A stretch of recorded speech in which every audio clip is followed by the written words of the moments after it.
Thank you very much for the warm welcome and for the introduction especially. So, as has been said, my name is Damir and I'm gonna share with you a tool belt for debugging. It's a bit more advanced than your typical debugging, putting binding pry and trying to figure out what happens, because the talk that I will give is about covering one a bit more difficult to track bug. I've been working as a programmer for quite a while, and I particularly enjoy pair programming. So I have a cat, well actually I have two cats. This is Midori, and together we do pair programming. She pairs, I program, and that works quite well for us. And actually, while programming together, we've seen a lot of stuff, and not all of that has been nice, like unmatched parentheses and also bugs. We've seen bad bugs, bugs that destroy your production database, bugs that crash your servers, you know, bad bugs. We've also seen some not so bad bugs, essentially bugs that feel you a bit guilty about not doing all due diligence you should have done, but it's fine, no one noticed, so let's go. However, there is another way to talk about bugs. We can speak about loud bugs, and loud bugs are usually easy to notice. Something somewhere has crashed, there is a stack trace, you see where the stack trace points to, there is a method missing or a method was misspelled, you fix it and life goes on. However, there are also silent bugs, and those are a bit more tricky because they work in the background, maybe during some time because they are hard to notice, do some bad things, and when you notice, you have no idea what's going on because it's usually a pile of things that got together into really unexpected ways and did some really unexpected things for a lot of time. And that's actually what we will be exploring today, and that is actually the title of the talk, 2016, a debugging odyssey, in 6 chapters with an epilogue. So the story starts basically like any remote programmer's job day. You go into Slack and then you see a message from your CTO saying, oh, something bad has happened, please go fix it. And in this case, it was actually running tests in development environment, I mean, in local environment. So we were using Guard to automatically run tests after a file has been changed in a Rails application. And in order to speed up the time that it takes for a Rails application to start, we have been using Spring, like I assume many of you do. And if you are not familiar with Spring, then let me just give a quick explanation. Essentially, it pre-boots Rails application into memory, it keeps it there until it gets destroyed or killed explicitly. And every time you start tests or try to start a Rails application or start a Rails console, the memory is simply copied, usually only on change, and so that we don't have to read all Rails files or all libraries in a Rails application, and typically the startup is much faster. The problem for us was that when tests would start, we would wait for a long time after the file change has been detected for tests to actually start, and it wasn't clear why. So, chapter 1 and step 1 of debugging, reproduce. Let's make sure that the bug is actually there and we know that we can actually reproduce it, see it, and experience it. So, okay, let's run tests. Okay, they were working nice, as expected. So let's change something, run tests again. Yeah, all works, almost ready to say cannot reproduce, but let me just try it one more time. Well, actually, it kind of felt a bit slower. One more time, slower. Again, slower. And every time I would try to change code and run tests again, it would get slower and slower and slower. That was an interesting observation, but makes our chapter 1 end with success. We have reproduced the bug. So, why? Well, actually, I didn't ask myself why. I tried to answer the question, what introduced the bug? Because if I see a commit in Git history that says, oh, I changed this and that, and I can read 5 lines of code in that one commit, I will know what is happening and why it is slower. So I use the first tool I'm going to mention today, Git bisect. how many of you have used, actually, how many of you know what is git bisect? Well, almost everyone. Still, I have all these nice slides about how git bisect works, and I don't want to skip them, so let me just give a quick explanation for those who didn't raise their hands. Essentially, we start with 2 commits. One is known to be bad, it has a bug, and one is known to be good, it doesn't have a bug. So we mark them as good, and we mark another one as bad, and then we try to find the commit that is the first known bad commit. The way git bisect works is that it finds one commit in the middle and checks whether that commit is good or bad. It essentially, you run your test suite or a script that tries to reproduce a bug. In this case, I had a script that would check if tests get slower and slower. For example, they would. So let's mark this one as bad, and we can ignore all after that because they will be bad as well. Then we find another middle commit, test it out, maybe it turns out to be good, so we can proceed with our flow. And eventually we have just one more commit to check, so we run the tests, and I'll leave you with a cliffhanger. So the rimshot monkey isn't used. However, in order to be able to use git bisect or tool like that, every commit in your git history has to be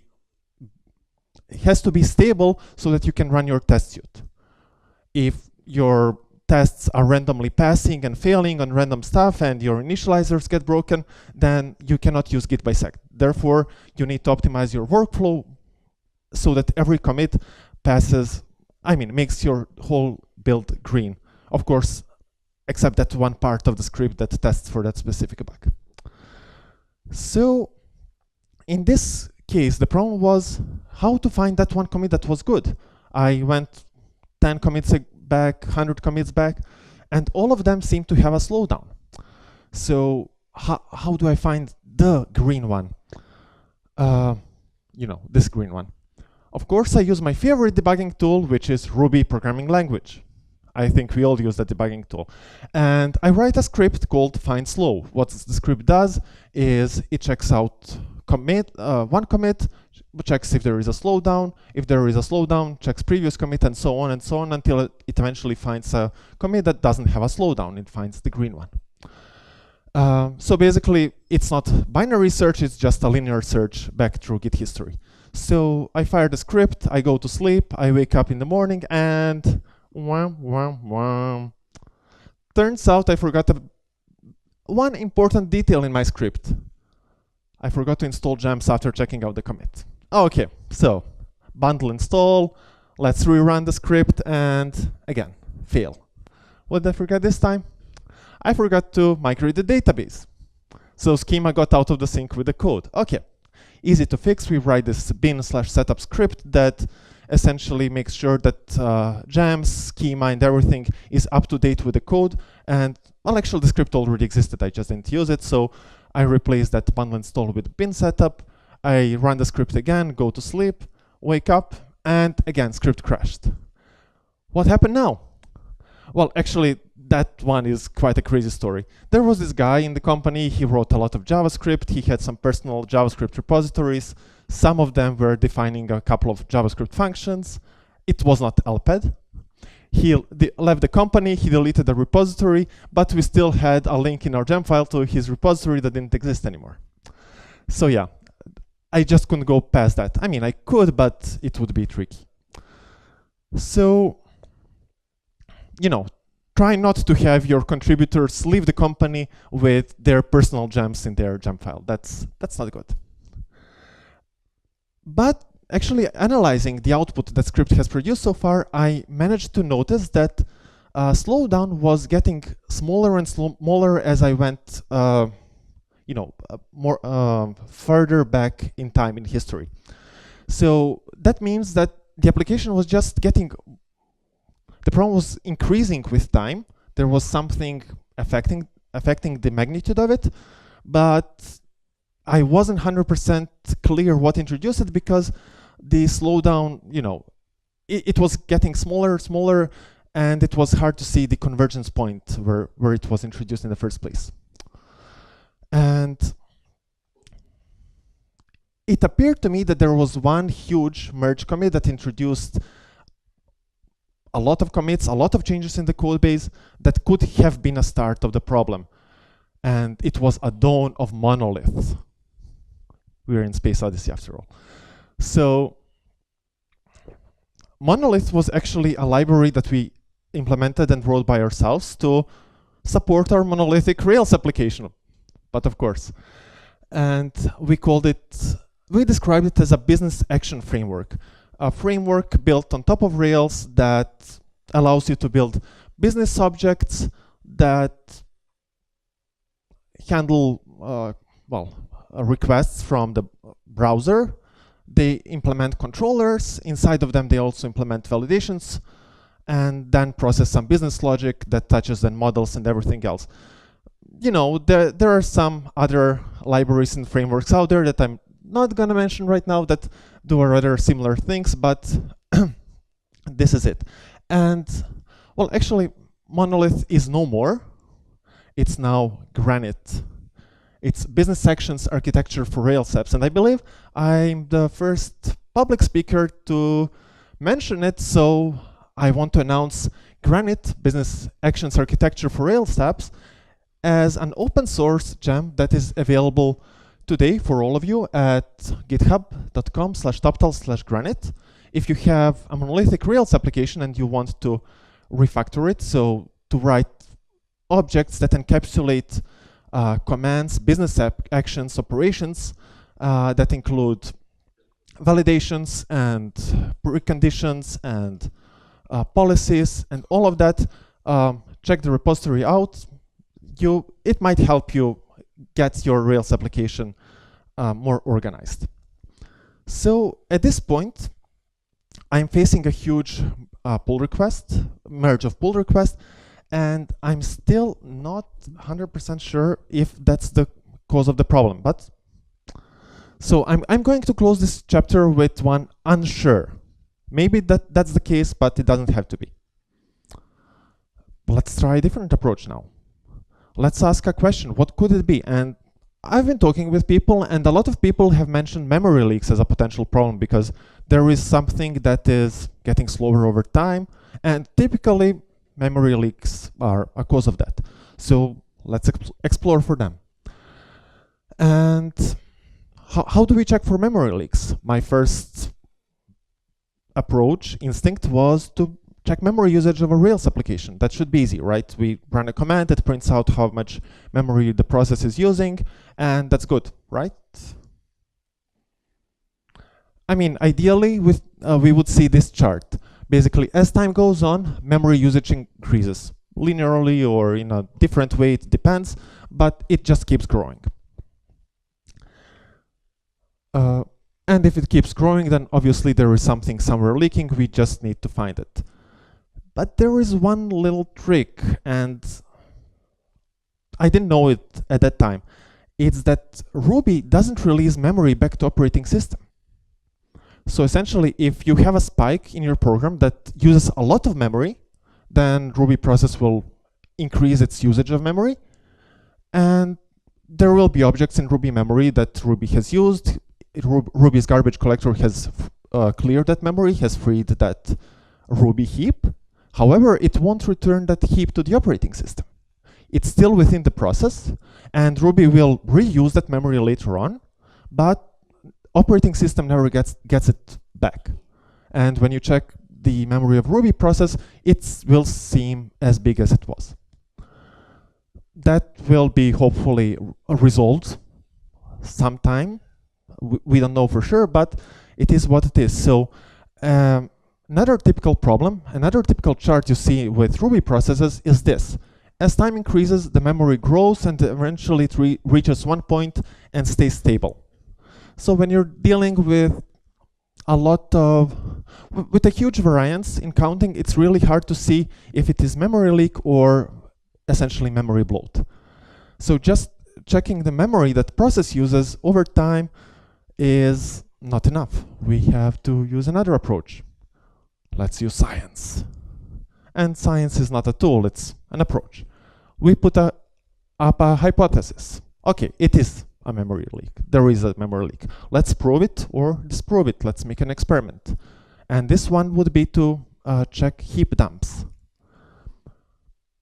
Heap, as you know, is dynamic memory where all our objects are stored, and dump is reading that memory and putting it to a text file that we can read from. So basically it's a snapshot of our dynamic memory, and such tools exist for essentially every programming language, including Ruby. Actually, the code for creating heap dumps is built into Ruby.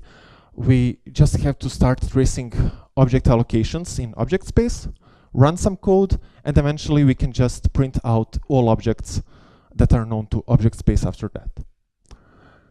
So this is the example that defines one method on one class, initializes that class, and calls a method on it.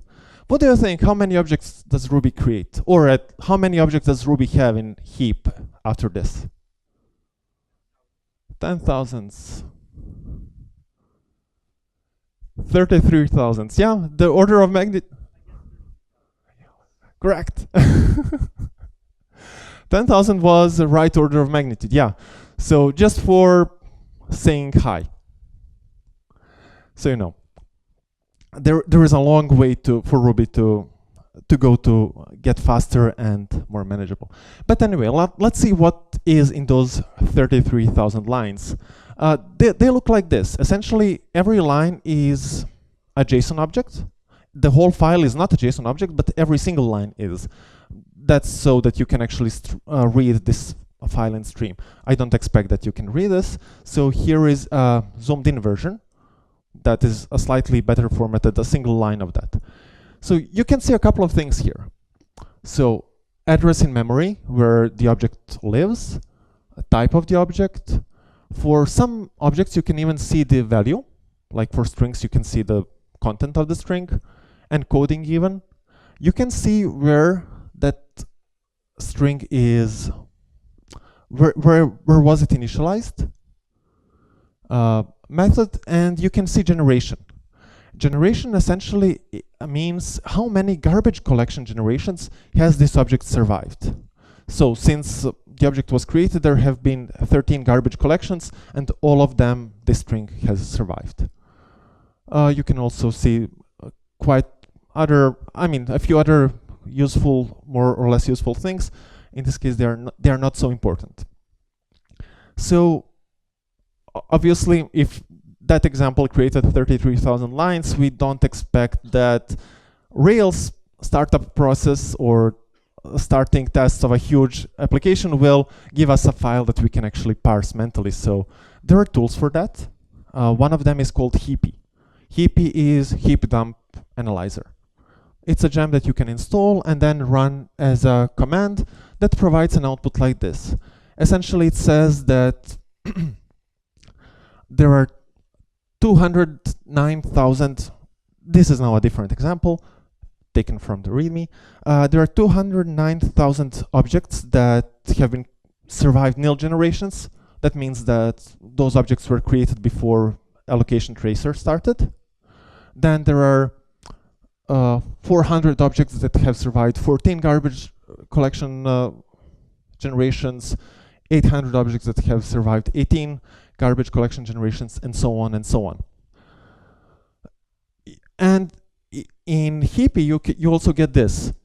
You can analyze one generation. For example, let's analyze all objects that have survived 17 garbage collection generations. And then you see that the object created on this line, timeout.rb79, has allocated this much memory. So this is very useful when looking for memory leaks, when trying to find them and diagnose them, and of course fix them. But in this case, it wasn't useful because the problem was that I was able to run this profiling once when application starts once. Then when it would start again, I would need to look at different memory dump, heap dump. Then third time I would need to look at a third heap dump. So essentially I would have two different, or 3 or 4 different reports from heapy, and I would need to analyze them and compare one with another. So again, I fall back to using Ruby to find diffs between different heapy dumps. So programming is quite a useful skill, turns out. And looking at this, I find something very interesting and very confusing. It's that class DSL objects survive the longest. And by class DSL objects, I mean objects that represent attributes, objects that represent callbacks, and so on and so on. Essentially something you wouldn't typically expect to be leaking. So are we leaking classes? Are we leaking what is happening?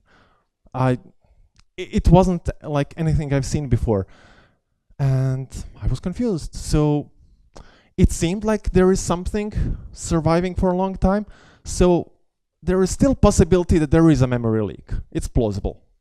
But let's move on, because this still doesn't have a clear answer. Okay, so back to the problem. We're facing a performance problem. So it's related to time, might be related to memory, but we don't know for sure. Let's then explore something else. Let's trace a call stack. Let's see how long do functions take, how much time functions take time to run and to complete, so that we can see what is actually taking such a long time.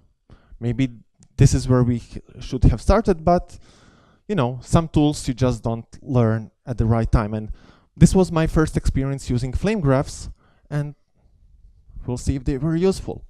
Who knows what flame graphs are? Sweet, quite a lot.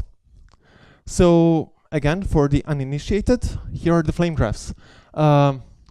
Let's consider this small Ruby program. There is a main method calls say hello method and calls say bye method. They call a few other methods. So when you run a program like that, we have to consider a call stack. In call stack, we have main method on top. It calls method called say hello, and say hello calls method read name. So in this time frame, we have these 3 stack frames on top of each other. And so we're here with the execution. Read name is being executed. Next step, next CPU cycle, next couple of microseconds, whatever, this method has finished and we're calling greeting. So right now the call stack looks like this. Main calls say hello, calls greeting. In another time frame, we have finished with greeting, we have output the message. So now we are from main calling say bye. And essentially this is what our call stack looks like. Everything above this is some system methods about which we don't really care. So this is of course very simplified flame graphs, and this is what it would look like fully rendered. But again, we're dealing with Rails startup, where a bunch of methods are calling a bunch of other methods, and who knows how many millions of objects get created. So brace yourselves. This is Rails startup flame graph. Actually, if you render it by yourself, 3 years ago, if you rendered it by yourself, opened the SVG in Chrome, Chrome would crash. On a very modern computer 3 years ago. That's actually why I started loving Safari so much, because Safari didn't crash. It was not a pleasurable experience, but it was possible to see it. Again, looking at one flame graph didn't tell me much. I didn't see any out of ordinary spike. But then again, I wasn't faced with one slow method. I was facing with a method that's taking more and more time every next time it's called. I mean, every time the Rails application starts again, it gets slower. So how do I find it? I render one flame graph on first start, then on second start I render another flame graph, on the third start I render another flame graph, and then there was something I noticed as I was, behold, I loaded 3 SVG files in Safari and it worked. Second flame graph had this function that started taking more time than the first one. Third flame graph had that function take even more time than the second time, and I finally had something. However, there was this problem. Everything above this is Ruby code, everything below this is Rails code, this is Rails code, and my application code is somewhere here. So, out of my hands. Rails is slow, Rails is buggy, Ruby is buggy, whatever, I don't know. This is not us. Yeah, maybe it is, but we'll have to find it. So, another debugging tool is digging into code that we don't own, that we have never before read, and exploring it. Let's dig into Rails. So I open this action pack lib action dispatch routing route set.rb method. It has something to do with routing. For some reason, routing of all things is slowing down the application start. So, and actually there was a line number here. It points to this method, clear. So what does this method do? There is this path helpers, which seems to be some kind of an enumerable. It goes through every item called helper. Then there is instance variable called path helpers module, to which it sends the method undef method. Apparently it is possible to undefine method in Ruby. And it undefines this method helper. Then for every URL helper in URL helpers, it sends a message to URL helpers module to undefine that method. So after reading through a few other Rails files, I finally put the picture together, which was essentially this. Every controller in Rails, as you know, has methods for creating your URLs or paths to all other actions in your Rails application. And those methods, like articles path, for example, article path, comments path, article comments path, new comment path, and so on, are stored in these two modules, path helpers and URL helpers. And those modules are indirectly included in every controller of your application. So what Rails is doing, it's on every time it reads routes files, it clears these two modules, removes all methods from them, which essentially removes those methods from every controller in your application, and then builds those helpers again, because every time Rails reloads the code, you could have easily removed an action or changed your routes completely, so it has to do this. Okay, so again, what is the problem? Because all above that flame graph was Ruby code, we might need to assume that removing a method could be slow. So science, let's try to prove it. The way we'll do it is we'll create 1000 objects and include a module into those 1000 objects and remove methods from that module. Add methods and remove methods. We'll just count time for removing methods. Then we'll create 2000 objects and do the same thing, eventually ending up with having 10,000 objects in memory that include all the one module. That one module will have about 3000 methods, and we'll add and remove them and see if it gets slower. If someone asked me how much time I would expect this to take, I would say it's probably linear in time. As much time as it needs, Ruby would need to remove methods from 1000 objects, from a module that is included into 1000 objects, I would expect the same time to take for 10,000 objects. At worst case, if Ruby was doing something silly, it could be linear, in complexity, and we would see more and more time for more and more objects.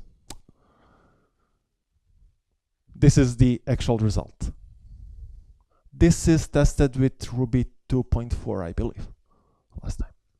So it goes some polynomial way, but then it kind of becomes constant finally. I don't know what would happen with 30,000 objects. So definitely not linear, definitely not constant. But is this a problem in general, or is it a problem just in Matz's Ruby implementation? Let's double check this Rubinus, which is implementing Ruby in Ruby itself. So same setup. How much time does Rubinus take? Pretty good, Rubinus, pretty good. So where does the slowdown come from? Just a second, please.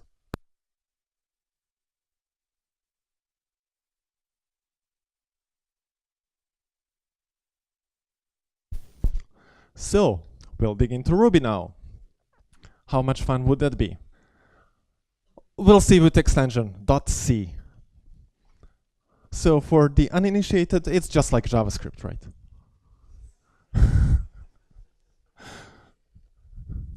No, it's prettier. Okay, let's just zoom in into more important parts. And this is basically the code for undefining methods after all checks, or most of checks have been made. So what does Ruby do to remove a method? It actually adds a method. It adds a method with the flag vmMethod type undef. So we add a method that says, oh, this is undefined. Just skip this, please. And turns out that this method is taking all the time of undefining the method.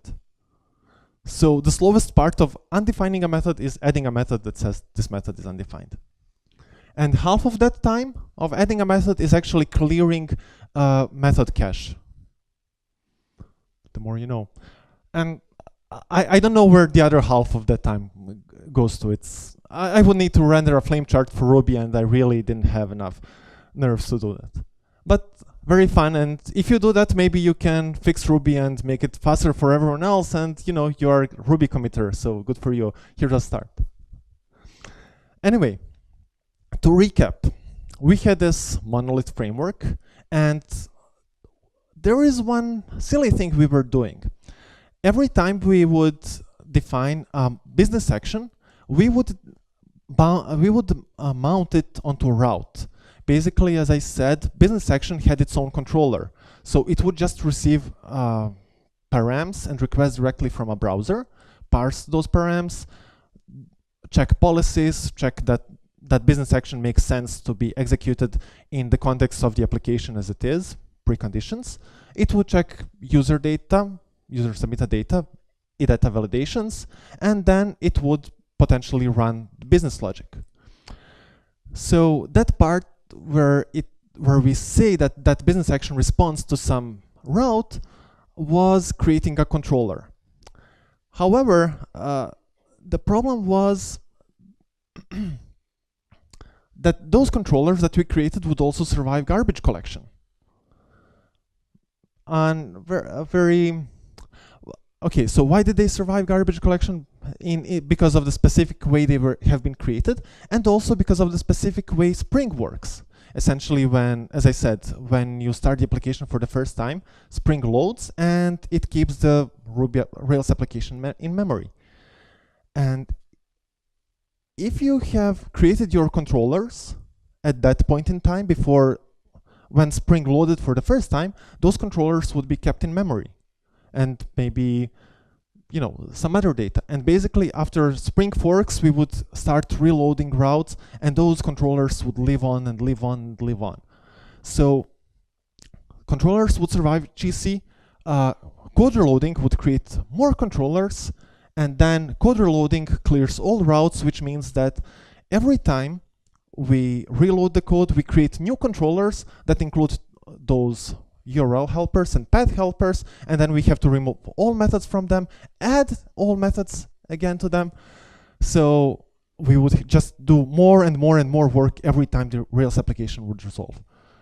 And that was it. That was finally the finding that would allow us to step back, and now we know what we're doing wrong. We are creating controllers at the boot time of the application, which we shouldn't do.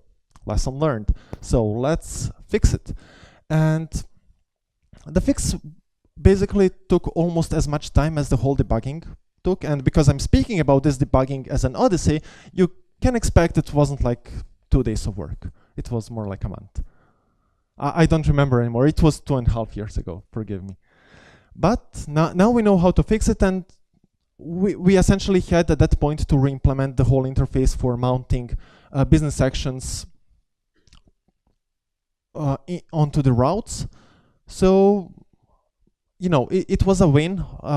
Code reloading now was a constant time. We didn't face any more problems because now we would create controllers only after Spring has been forked, so they wouldn't be collected in that primary Spring instance.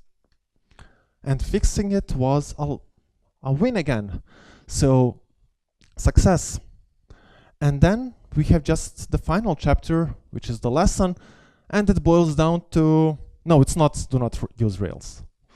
It's know thy app, and know thy app means that you should know the code that you have wrote. But not only that, your application is also framework you're using, and that's Rails. And knowing Rails can be hard. And it's also knowing all the libraries that you have made yourself. And while easier, it's still hard if you're working with, I don't know, 50, 60 other developers who are writing code all the time. And then if you have a framework on top of a framework, all the interactions and dependencies make it more and more hard. And then again, you have your library, you have your framework, and you have the whole language underneath you. So it's not easy, but this is what we have to deal with. And if you don't want to know, and if you can't possibly know your framework, then maybe we should learn a lesson from this conference and try to find different approaches to writing our applications that doesn't require a monolithic and megalithic frameworks for your code to run. I don't know, maybe it's worth giving it a try. I didn't so far, but I will try to push for that in the future. And I promised an epilogue to the talk. And an epilogue is just a few lines of code that I have discovered in Rails many years after that. It's a small piece in active support in a module called Descendants Tracker. This Descendants Tracker is a module that is included into every object of your Rails application. And it has this one nice thing. It has this class variable. And in that class variable, it constructs a hash that links every class with every class it has inherited from. So if you are ever discovered that your classes are not being garbage collected, well, that's maybe because they have been collected by Rails and they live there in that hash happily ever after. Just so that we can speed up tracking descendants, because that's what your framework needs. So yeah, happy debugging, and thank you for the attention.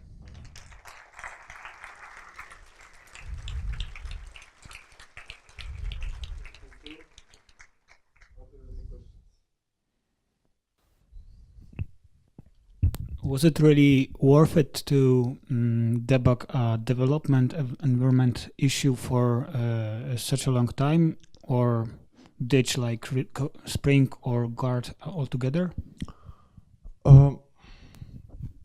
I believe it was worth it very much, because at that time I believe we had somewhere between 50 and 100 developers in the company, all of them running hopefully tests a lot of times throughout the day. And Spring, first 3 times was taking much less time to run the test than running that code, that test without Spring. However, after running Spring 4 or 5 times, it wouldn't be worth it. I mean, still using Spring had its benefits. I believe it was very much worth it. And of course, now we can say that our framework is production tested and you can use it freely because it doesn't slow down your development environment.